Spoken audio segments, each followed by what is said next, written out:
Mrs. Chen, your foundation's quarterly report needs your signature before Monday's board meeting. I looked up from the stack of grant applications covering my office desk, accepting the leather portfolio from my assistant David. The Chen Foundation had processed over 200 funding requests this month alone, everything from pediatric cancer research to arts education programs. Each application represented someone's hope for positive change, and I took that responsibility seriously. Thank you, David. Any urgent items that can't wait until after the weekend? He consulted his tablet, scrolling through the carefully organized schedule that kept my philanthropic work running smoothly. The Children's Hospital called about the new wing groundbreaking ceremony. They want to confirm your availability for the dedication speech next month. I signed the quarterly report, noting the foundation's assets had grown another 12% this quarter. Conservative investments and strategic partnerships had built our endowment from my initial $20 million commitment into something approaching $200 million over the past 8 years. Not bad for someone who'd started with a business degree and determination to make generational wealth mean something beyond luxury purchases. Confirm the dedication. What else? Your mother-in-law called twice about tonight's gala seating arrangements. Something about ensuring proper family representation at the head table. I suppressed a smile. Eleanor Whitman had been micromanaging family appearances since I'd married her son 5 years ago, treating every social event like a strategic military operation. Tonight's Children's Medical Foundation Gala would be no exception, especially since the Whitman family had been prominent supporters for decades. Did she mention anything specific about the arrangements? David's diplomatically neutral expression told me everything. She expressed concern about maintaining appropriate family hierarchy during the speeches. Translation: Eleanor didn't want me sitting too close to the donors who actually mattered. Despite my foundation's significant contributions to various causes, she still saw me as the outsider who'd somehow captured her son's attention without bringing sufficient social pedigree to the marriage. I'll handle it tonight. Anything else requiring immediate attention? The Detroit project site visit is confirmed for Tuesday, and the Education Initiative presentations are ready for your review. I nodded, gathering the grant applications I'd been reviewing. The Chen Foundation's Education Initiative was my personal passion project, providing scholarships and program funding to underserved communities. This year's budget allocated $40 million specifically for educational equity programs, money that would change hundreds of lives. My phone buzzed with a text from my husband, James. Mom's already at the venue directing setup. Fair warning, she's in full general mode tonight. I replied, understood. See you at 7. James had learned to navigate his mother's social control tendencies by providing advance warnings and strategic absences. He genuinely loved both of us, but had long ago stopped trying to broker peace between Eleanor's traditional expectations and my decidedly non-traditional approach to wealth and influence. The drive to the Meridian Hotel took 30 minutes through downtown traffic, giving me time to review my mental notes about tonight's event.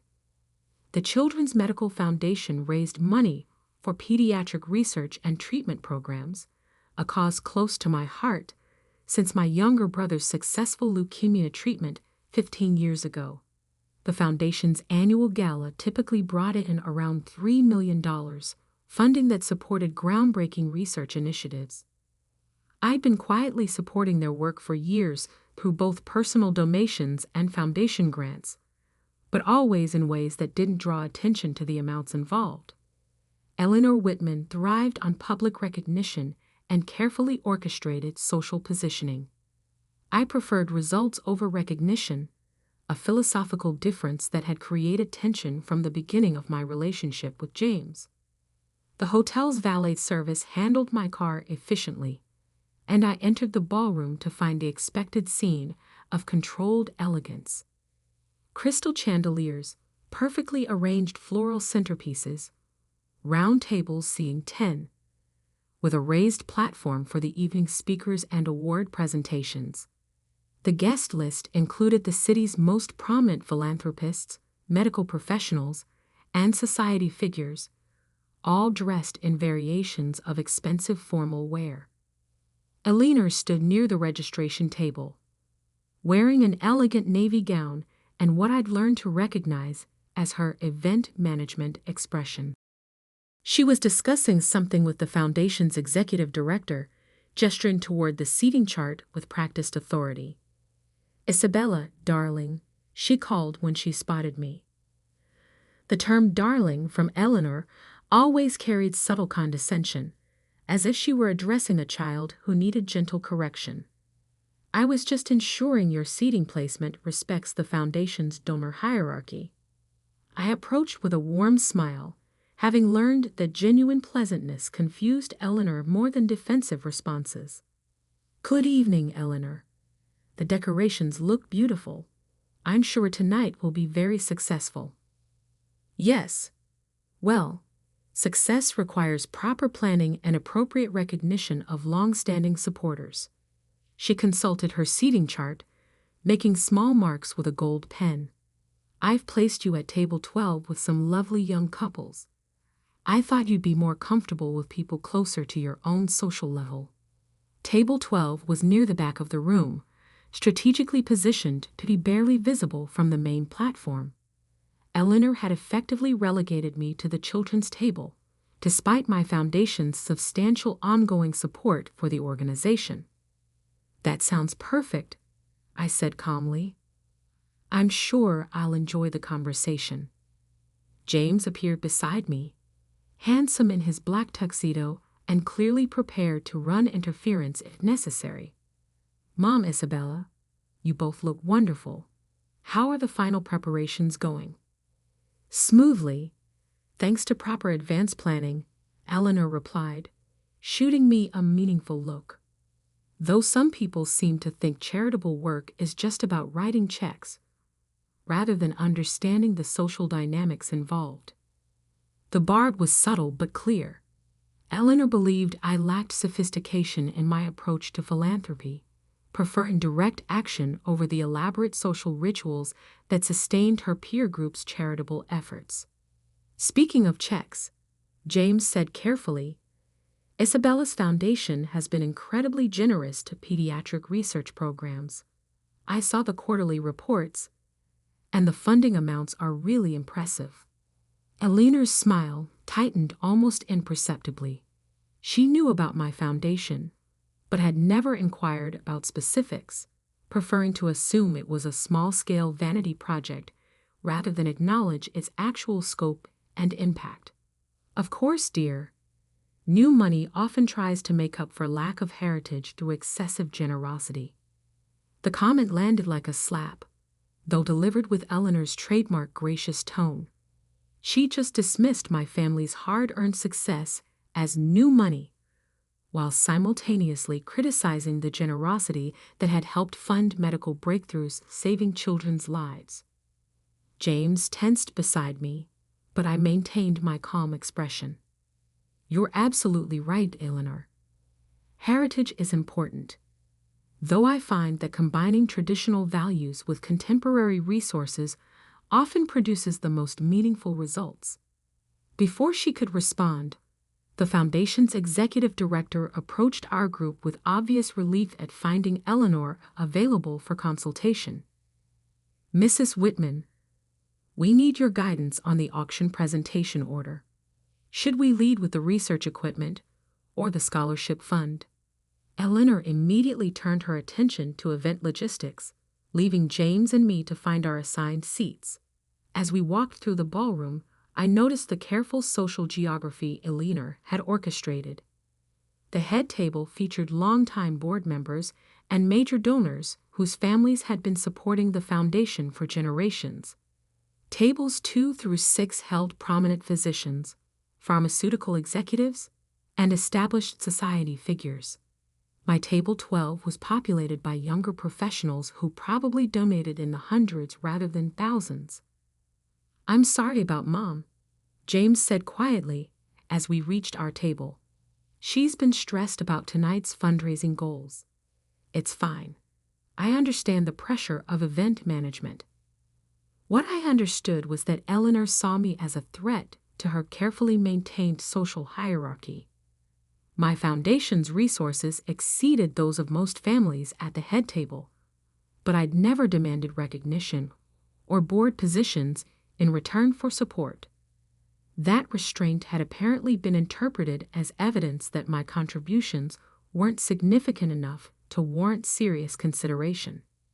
Our tablemates were indeed pleasant young professionals. Two couples who worked in medical administration, a pediatric nurse and her husband, and a pharmaceutical researcher with his wife. The conversation flowed easily through topics ranging from treatment innovations to fundraising challenges, with everyone sharing genuine passion for improving children's health care. During the salad course, I noticed Eleanor moving between tables, greeting longtime supporters with warm familiarity while maintaining polite distance from those she considered less established. Her performance was flawless, demonstrating the social skills that had made her a formidable force in philanthropic circles for 30 years.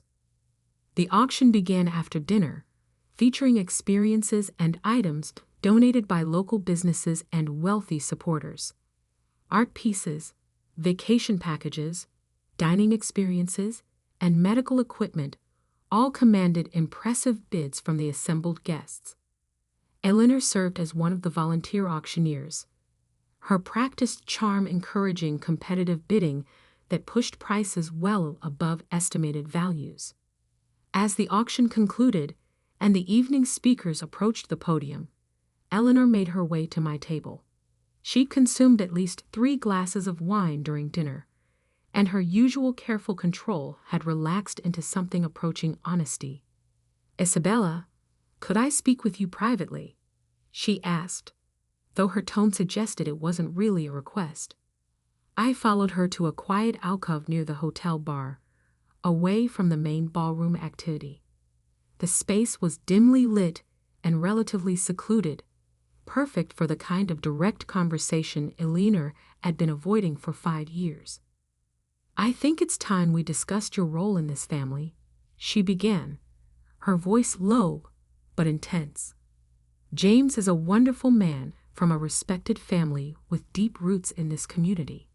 His future requires careful consideration of social positioning and appropriate partnerships." I remained silent, allowing her to continue. "You seem like a nice enough person, but you'll never fit into this family or our social circle. Your background, your approach to charity, your complete lack of understanding about how these relationships actually work." She gestured toward the ballroom. "Tonight is a perfect example. You sit quietly at the back, contributing nothing to the conversation, while people who've built real influence over decades handle the important work." The words hung in the air between us, years of carefully suppressed disapproval finally spoken aloud. "I appreciate your honesty, Eleanor," I said calmly. "If you'll excuse me for a moment, I need to make a phone call." I walked to the hotel lobby, pulling out my phone to call David. He answered immediately, despite the late hour. "Mrs. Chen, how can I help?" "I need you to process an immediate donation to the Children's Medical Foundation. $5 million from the foundation's discretionary fund. Have the paperwork ready for electronic signature within the next 10 minutes. Certainly, any specific designation for the funding. General operating support. And David, please call the foundation's executive director directly to confirm the donation tonight. I believe they're hoping to announce a funding milestone during the evening's program." "Understood. Anything else?" "That should be sufficient."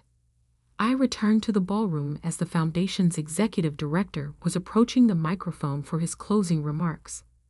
Eleanor had resumed her position at the head table, looking satisfied with whatever she believed she'd accomplished during our conversation. "Ladies and gentlemen," the executive director began, "tonight has been an extraordinary success, with auction proceeds exceeding our projected goals by nearly 40%. Polite applause filled the room. But before we conclude, I've just received notification of an additional contribution that brings tonight's total to unprecedented levels." He paused, consulting the note David had apparently delivered. "I'm honored to announce a $5 million donation from the Chen Foundation, designated for our general operating support." The applause was no longer polite. It was thunderous, sustained, and accompanied by surprised murmurs as people processed the significance of the announcement. $5 million was more than many of the Foundation's previous annual totals. I remained seated at table 12, maintaining the same calm expression I'd worn all evening. But around me, the social dynamics Eleanor had carefully orchestrated were crumbling in real time. The Foundation's board president approached the microphone next, clearly struggling to manage his excitement. "The Chen Foundation's extraordinary generosity represents a transformational moment for our organization. Mrs. Chen, would you please join us on stage to accept our deepest gratitude?" Every head in the ballroom turned toward my table. The pediatric nurse beside me gasped softly. The pharmaceutical researcher was staring with obvious shock.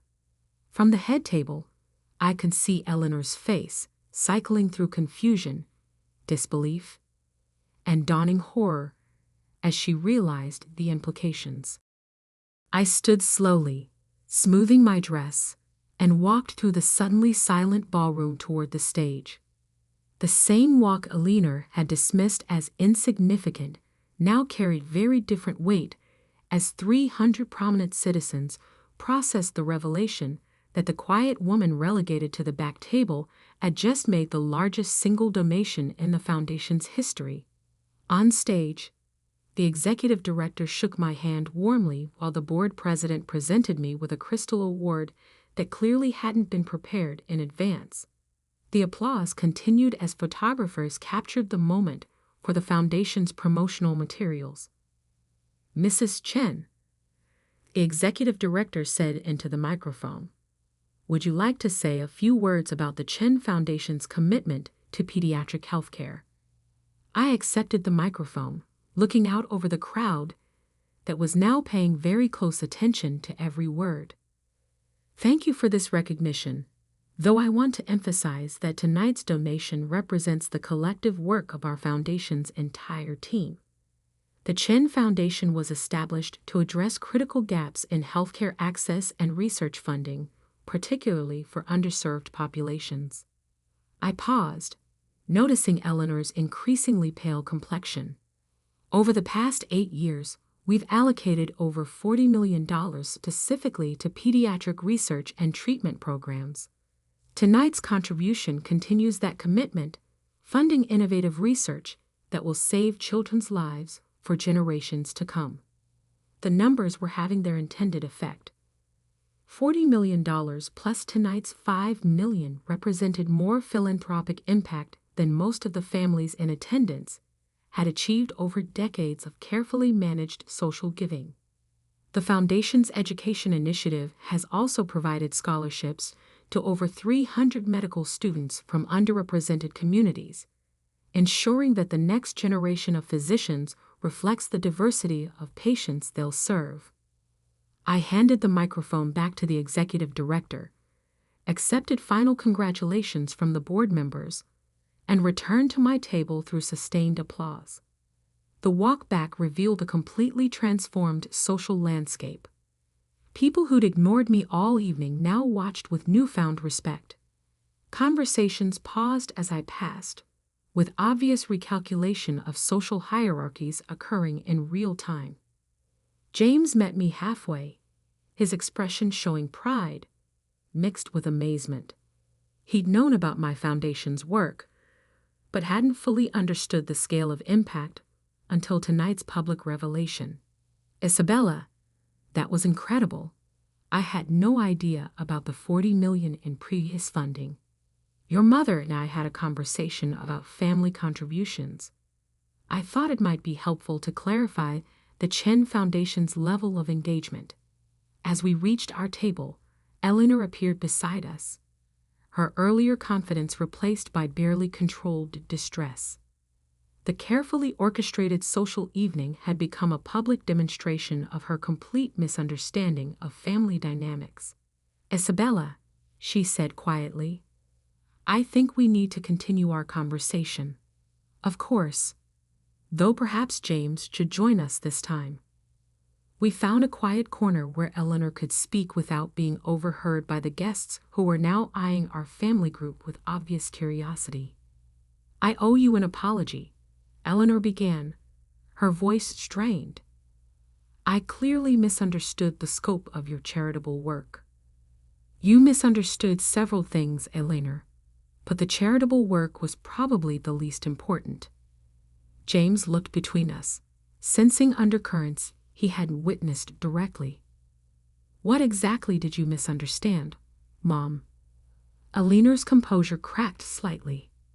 I suggested that Isabella didn't fit into our family or social circle, that her contributions weren't significant enough to warrant serious consideration.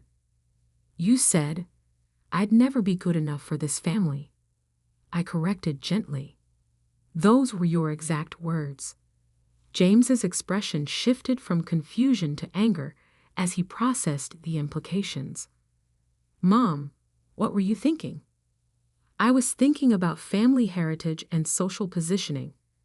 I didn't realize that Isabella's foundation had achieved such substantial impact. This isn't about money, Eleanor, I said quietly. This is about respect, about treating family members with basic courtesy, regardless of their perceived social status.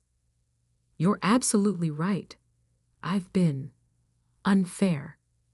The admission clearly cost her significant effort, but the evening's revelations had shattered her confidence in her own judgment. Over the following weeks, Eleanor's attitude underwent a dramatic transformation.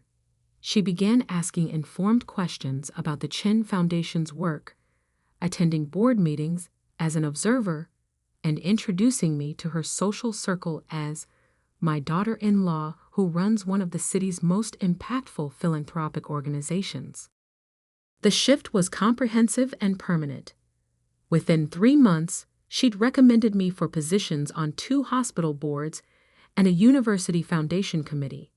Her friends, who'd previously treated me with polite dismissiveness, now sought my advice on their own charitable initiatives. But the most significant change was personal. Eleanor began treating me as an intellectual equal rather than a social project requiring correction. Our conversations moved from superficial pleasantries to substantive discussions about healthcare policy, education reform, and strategic philanthropy.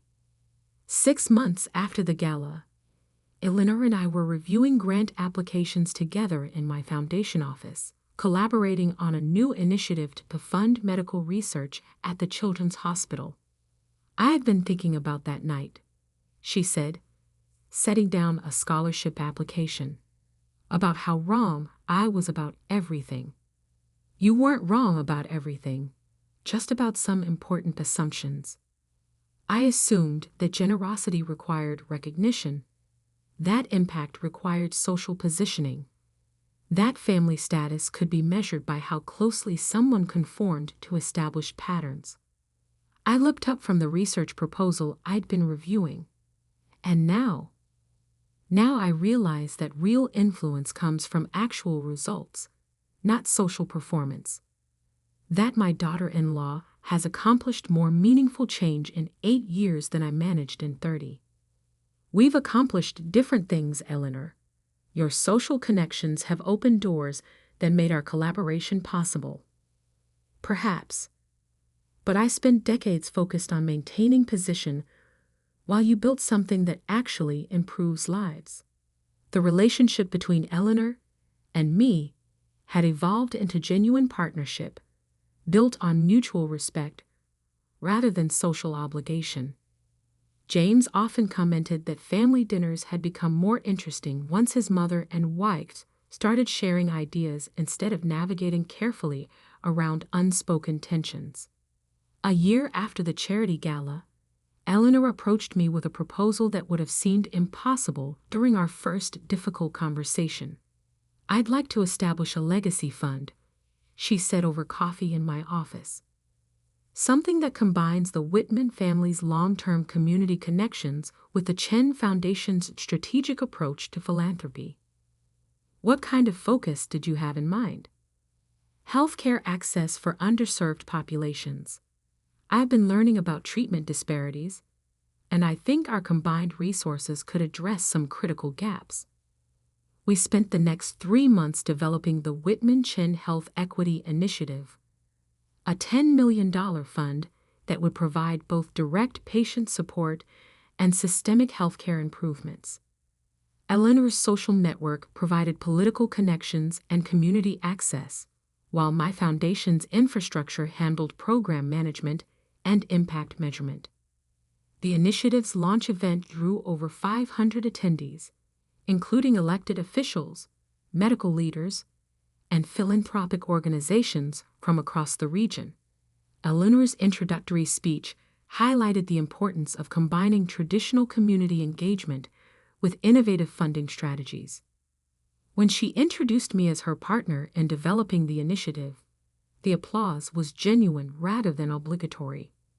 The woman who'd once dismissed me as socially inadequate now presented me as an essential collaborator in addressing community challenges. "Mrs. Chen brings both strategic vision and operational excellence to this initiative," Eleanor told the audience. "Her foundation's track record demonstrates that philanthropic resources can create lasting change when managed with proper accountability and community focus." Later that evening, as we watched guests mingle and discuss potential collaborations, Eleanor reflected on the transformation our relationship had undergone. I spent so many years protecting what I thought was important that I nearly missed recognizing what actually mattered." Which was, that family isn't about maintaining traditions or social positions. It's about supporting each other's efforts to contribute something meaningful to the world. I smiled, thinking about the journey we traveled from that first hostile conversation to our current partnership.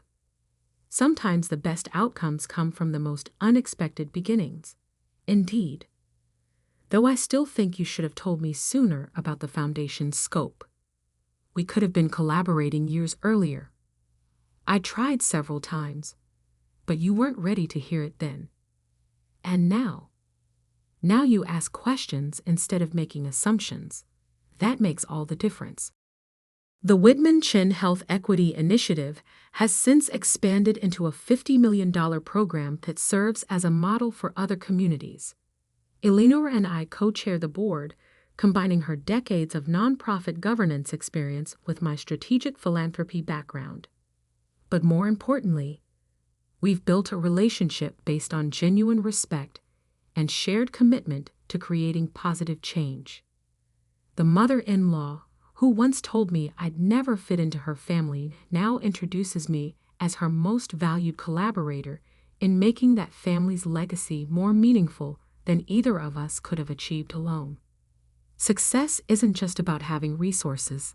It's about using those resources in ways that create lasting positive impact and building relationships strong enough to multiply that impact over time. Sometimes that means making dramatic gestures at charity galas.